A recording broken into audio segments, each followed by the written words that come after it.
So I was talking about some of the questions that was asked on the Advice Show posted a post of a Skype invitation. It was Jesse Lee Patterson versus the Advice Show, and Jesse Lee Patterson was initiated it by inviting the Advice Show to have a discussion on manhood, family, and race in America. And I need some water. Excuse me. And this is why I would never do Skype because y'all see what I'm working, what I'm working with back here. I can't even. I need some water. So you see how ghetto I am. But so anyhow, moving right along. So he asked him some questions, and I'm gonna answer questions for me because I like questions again because they're healing, they're therapeutic, self-actualization, and I like questions. So it's how long have you been doing the show? I don't have a show, but how long have I been YouTubing? Probably since 2011, 12, and I started. And I've always been very open. I used to keep journals as I was little. I used to write poetry a whole lot. Like I could go through notebooks a day. And then with the advent of computers, when I went to school, I majored in information systems with a minor in administration of justice. I did not complete my studies, and I'm considering going back for law. That was my goal way back when. Now I'm twice as old, but I still want to go. So I will eventually. Um, and because of the major in information systems, I had a lot of computer things going on. So, that started my love for computers, and I started doing everything on the computer. And and then it so happened in 2007, falsely accused and convicted of something. In 2012, overturned, and I was court ordered to homelessness during that time, and just a whole realm of things happened in association with that. So that took away my access to be able to post and diary, and it really was a very disheartening experience for me because um, prior to that, I had a nonprofit in Atlanta on paper, and I had everything going for it. I didn't collect any money, and then I ran ran out of funds, and I had planned on getting it all started again one day. Then I put myself into a community where I felt that, if I got back on my feet, that definitely would be a community that I could help. And I used to, humanitarian at heart, loved helping people, loved learning education and arts and growth and development. I loved all of that stuff. And that's what the nonprofit was about.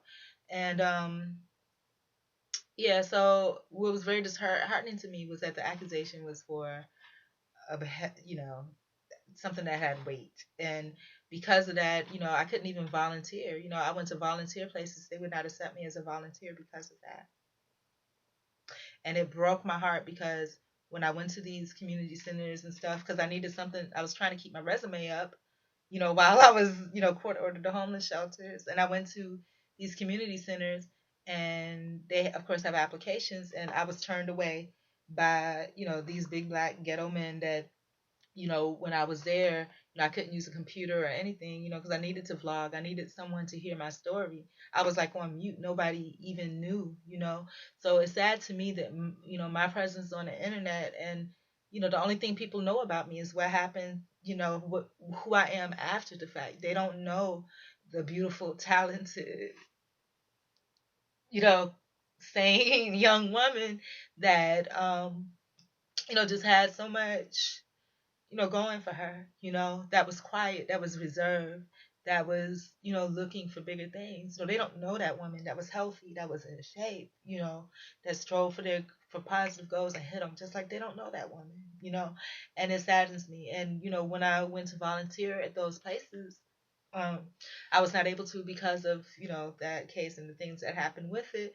And I was just like, wow, why is that? And then I would hear men, like I would go to the gym, the community gym, talking, and they were working there with these kids, and they would talk about, oh yeah, and because you're homeless or you can see that nobody cares about you, they don't care what they talk about in front of you. So they were just like, yeah, we went to this club on such and such and such and picked up these two 16-year-old girls and did such and such. And I was just like, I can't believe they're talking about this in front of me in the community center. And I went to tell the person that was registering, they didn't say anything. And the thing about it, it just creeped me out. Like, how do you have these people in here like that? But then I can't volunteer, So it really destroyed me. And I'm not even doing the story justice because I'm just giving tidbits. But that's so probably like 4 years, and different channels, different things, because I used to segment everything like, okay, this is my life in this portion, this is my life in that portion. And then the last channel I had, I was going to stick with that channel. And then I'm a very natural person, so sometimes I'm very natural. Everything about me is natural, okay? The most unnatural thing is maybe once in every blue moon I'll nair, because you know you should. And then once in a while, I'll flat iron my hair. What if I'm working my hair? I'll flat iron my hair. If you see the big bushy videos, that means I'm not working at the time. Cause yeah, but yeah. So sometimes just when you see the big bushy afros, the curly, you, you know, you know, sometimes all of that, you know. So, and that was what prompted me to start doing this. What does it mean to have common sense? I mentioned that before. Common sense is just common shared group of beliefs, systems, practices, values of a people of a certain, usually of a certain demographic region. I mean, because common sense isn't just for one person; it's for a group of people. That's why it's common sense. Um, how is it acquired? Again, through your living environment, your upbringing, things like that. Why do people subscribe to your channel? I think people subscribe to my channel. Let me try to give like 10 reasons people subscribe to my channel. I'll probably have realistically more like five. I think one, because this channel that I'm on now is a new channel. It's only for the city that I'm in now. And I had zero subscribers. And it started in probably maybe July of last year, August of last year, something like that. Somewhere in the late summer, early fall of last year. And the people that subscribe to me, I don't advertise my channel or anything like that. I think quite a few of them may came from old channels and maybe just searched my name to try to find out where I went after they saw I wasn't posting any videos on the old channels. Um, and I think some people may have been co-workers, ex-co-workers, or people, shelters or something, where they just searched my name and they found it, and they were just like, interesting, you know, like just being nosy, and how else? And I think some people through, just suggestions. I was surprised that my videos would even be up in suggestions because I really don't have that many subscribers or viewers and things like that, but just through random suggestions, and then from people that do search me or look for me, that share the video with somebody else, like, oh, this crazy chick, or whatever, that's that such and such girl, So those are the ways is that I think people subscribe to find my channel. And why do they subscribe to my channel? Out of curiosity. Some people may be for gossip because I'm very easily acceptable and accessible. So very easily accessible in the streets.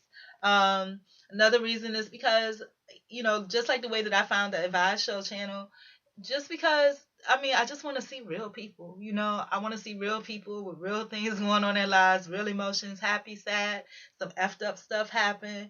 I want to, I think it's the same reason that because they just want to see real people, And then of course you have some perverts that, like I said, I'm a natural person.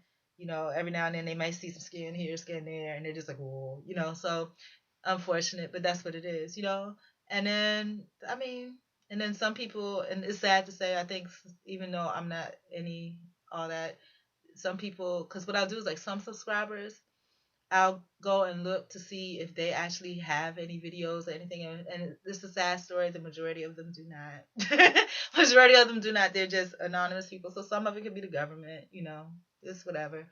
Um, but I think mostly the people that actually subscribe because they actually like my channel are people that just normal goings on in life, and they want to see how things are going. That's it, really. Um, Truth versus opinions. One of the questions that Jesse asked the Advice Show was something about truth and opinions. And I think he gave a very good answers. Um, do you feel truth overcomes opinions or is better than opinions? Something I don't remember. And I think the Advice Show gave a very good answer. He says that opinions based on truth, and that's how I feel about it. All opinions, all are valid. All opinions must be based on truth. And of course, and be open to debate and discussion. That's how I feel about it. Um, and this is what I was talking about earlier when I was saying how I felt like Jesse was old school, and I'm like that too. And I noticed that, and it started to drop off for me because what happened was that Jesse made a statement that and then ask a question in relation to the statement that he made. And I guess the assumption was the Advice Show agreed with that statement, but the Advice Show was just like, I can't speak on that. But I think the part that the Advice Show was missing, and this is what I was saying, is that even though he made a statement for you to answer a question, you couldn't answer the question because you didn't agree with the statement. Just say that, address the statement first. Okay, you said that watercolors are clear. I don't necessarily agree with that watercolors are clear. So I can't really answer that question because I don't agree with the statement that was made to address the question. Um, and if you feel, however, um, and then I had a little thing going in here. Do you believe in God? I definitely do believe in God. Maybe not in the traditional sense, but I believe that we are all part of a greater entity, a greater being. We're all part of each other, and all these parts make up the sum of who God is, and God is consciousness. And I believe there is something greater than the singularity of who we are as individuals. Do I believe? How do I feel about babies out of wedlock? No way. For me personally, no babies. Period.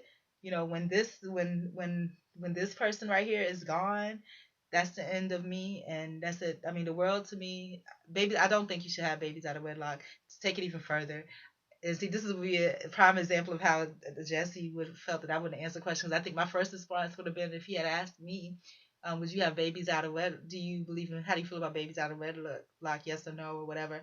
I would have been like, oh, no babies, period. And he said, no, but that's not the question. I asked you if you wanted how would you feel about babies out of wedlock? So I understand how we can get in that trap where we don't really answer the question because we already are so um, strong in whatever it is that we believe that question is like beneath whatever we're talking about. But the answer to that is I don't believe people should have babies out of wedlock, and for similar reasons to what the Advice Show said. You need a family, and I like what the Advice Show said about that. Like, if you're not gonna give her a name, don't give her your baby. And the vice versa. If he's not gonna if he's not gonna give you the name, don't give him a baby. I believe that. I believe that. And I take it a step further. I don't think with the way the world is so ratchet today, I mean, I hope that, I'm old now.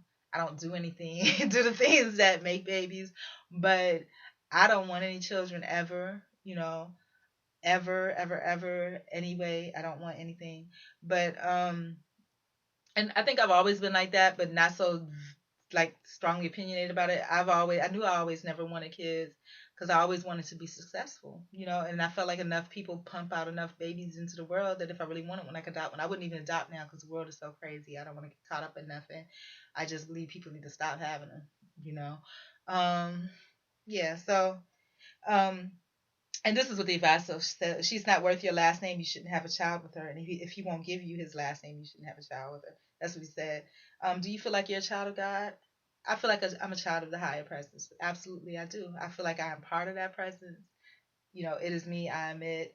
It is the bigger picture, and all of us together make God with a big G. I believe in all of that. I believe I am a child of God. Is there any proof in your life that you are a child of God? Um, I'm cognizant. I'm very sensitive to good and bad, and I try my best to do the right thing. If I do something wrong, it breaks me down, like for days. So it's better if I just, I, you know, yeah, I believe I'm a child of God, and there's proof in my life because I have a conscience about things. Um, and then he talked, he said some things to the Advice Show about, oh, his family and stuff, like, are you the head of your household? And this is one of the questions that he kind of dodged. And I'm going to get to that in the next segment because time